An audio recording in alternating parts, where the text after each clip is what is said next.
generous donation and to thank them. We look forward to that. But each of these donations touches our heart and brings us one step closer to our reality of sharing with the world the heart and soul of Rosemont, Minnesota. Again, thank you all for being here today. We know that every one of you will be with us in heart or in person as we embark on one of the most exciting journeys we have ever been on. There are many people who have helped us get to where we are today. So let's meet some of the people that are seated on the stage. It is my sincere pleasure to introduce our next speaker, a man who is highly dedicated to Rosemont High School, who serves as the educational leader of this school, and who truly embodies the Rosemont AAA philosophy of stressing the importance of academics, arts, and athletics for all students at this school.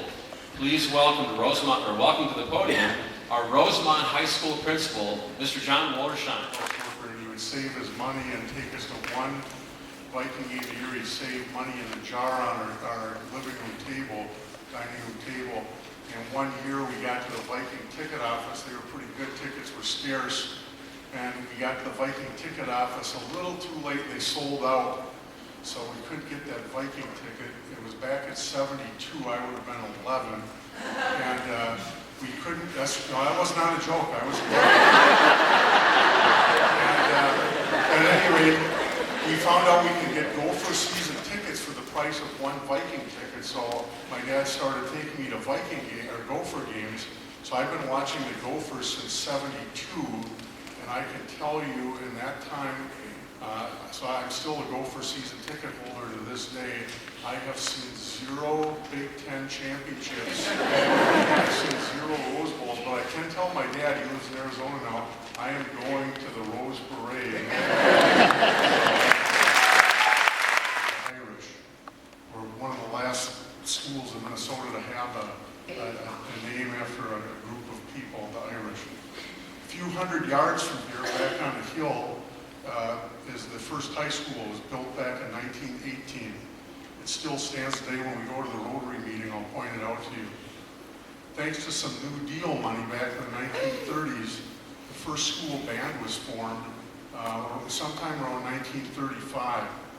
Those who started the band, I'm not sure they could have ever dreamed of what we're about to experience here today and coming up in January. But their dreams have fueled the stories that are happening here today. And I've been at this school as an administrator for 18 years, a teacher for even over. There's no team, there are no students, there are no scholars, there are no musicians anywhere in the state. And I can guarantee you, there's no one with more dreams, more imagination, more passion, more creativity, more hard work than the Rosemont High School Marching Band. Also, my deepest thanks for all of your support and hard work. My advice as a fellow parent is to take the time to enjoy the experience. I know these events come with great joy and some stress, but they go by very fast. Take the time to savor it and enjoy it. To the band directors, Steve Olson, Leon Sieb, and Bo Hoover, thank you for choosing to share your passion, imagination, talents. Thank you for daring to dream with our students here at Rosemont High School. My deepest thanks and congratulations to each of you. We're so fortunate to be associated with you.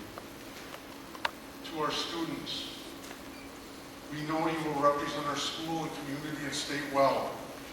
We're excited that other people will get to meet our world-class students from our school. I wish each and every one of you our very best as you live out your dream and the dream of so many students who came before you. Don't forget all of those student musicians who came before you, those from 1935 all the way to those from just 1 year ago, who worked so hard to make instrumental music what it is today here at our school. May they go with you in spirit to Pasadena. Mostly, congratulations to each and every one of you. Make sure you enjoy the moment. This woman and I are going to bond again because I announced her at the 4th of July parade. Please welcome to the podium, Representative Anna Wills. Maybe I'm just not loud enough. My husband so I'll try. Well, first of all, I want to thank you all for being here today. It is such an honor to have the marching band here and to have our distinguished guests, Scott and Cindy, here today. And I am honored to be able to be here and speak on behalf of the state of Minnesota.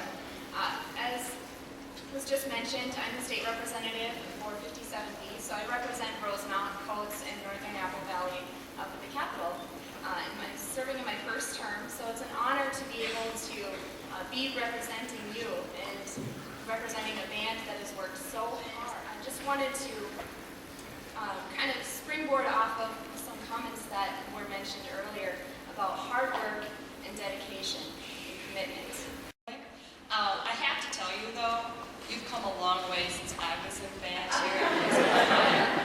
And the memories I have are great. I have seen you toil. I've seen sweat pour down your faces as you were on the parking lot. And actually I was going to go into John and say, oh my gosh, John, do you know these kids are almost dying out there? Well supervised. And actually it was well worth it. But when I was in marching band, I remember being on the football field. That's where we would practice. And the director would get on the ladder with his megaphone and he would say, hey, do you have 2 left feet or what? And so, I don't know if you've ever been told that or not, but so clearly you have gone further. And I also realized how important well-fitting uniforms are, because I remember, and I know you're working hard to get the best uniforms possible, and I'm a supporter of that, because when I marched for Rosemount High in the Occentennial Parade in downtown Minneapolis, trumpet player, but they had a one-size-fits-all. So from our very big players to, I was a smaller player then, my pants go down in the middle of Minneapolis. They need some good uniforms. I said, I am right there with you. All right, Emily, we'll start with you.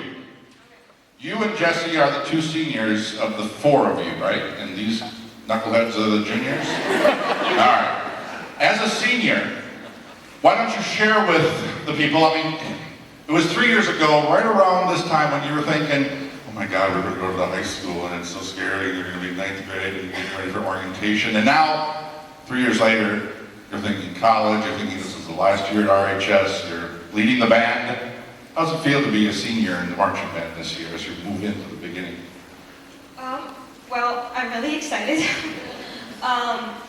Like Mr. Brooks said, this is my 4th year in marching band. But before I was actually marching, I watched my brothers do this for 5 years. I have 2 older brothers, so. And I would go to almost all of their competitions, as many as I could. So I would know the show almost as well as the band did. And I was up there, I was so excited, as a middle schooler.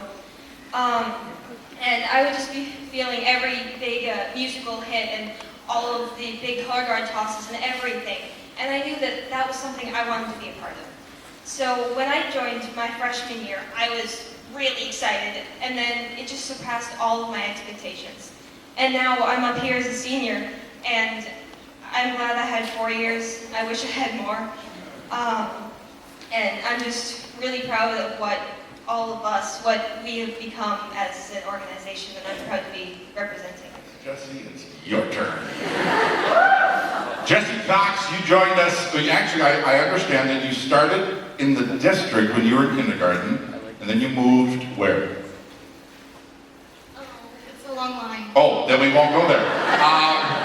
But you joined us in your sophomore year after the band had already gotten going here, so you really didn't get in on the band program until your junior year. So you put in 1 full year. You're heading to the Rose Parade, and there's a special significance, I know, for you. That's kind of, you have 2 different reasons to be excited about the parade. Why don't you tell us about both reasons? Okay. Well, I started playing flute in Pennsylvania, and the high school that I would have gone to in Pennsylvania is actually in the Rose Bowl parade this year with us. So amazing now. And then also the high school that I was in Texas, my 9th grade year before I came up here, they were in the Rose Bowl parade about 10 years ago. Like my cousin marched with them, so kind of have some history with it, sort of. So that's on a personal note. But for the band, so our directors, they really emphasize and really teach us music as a lifelong skill. And to be in the parade this year with this band is just absolutely amazing because we get to go out there and not only showcase our band and what we can do, but we get to share this amazing, incredible, what they've been teaching us with the whole world, and hopefully inspire kids across the world to somehow get involved with music in some way, and it's just fantastic. Then we have Tony.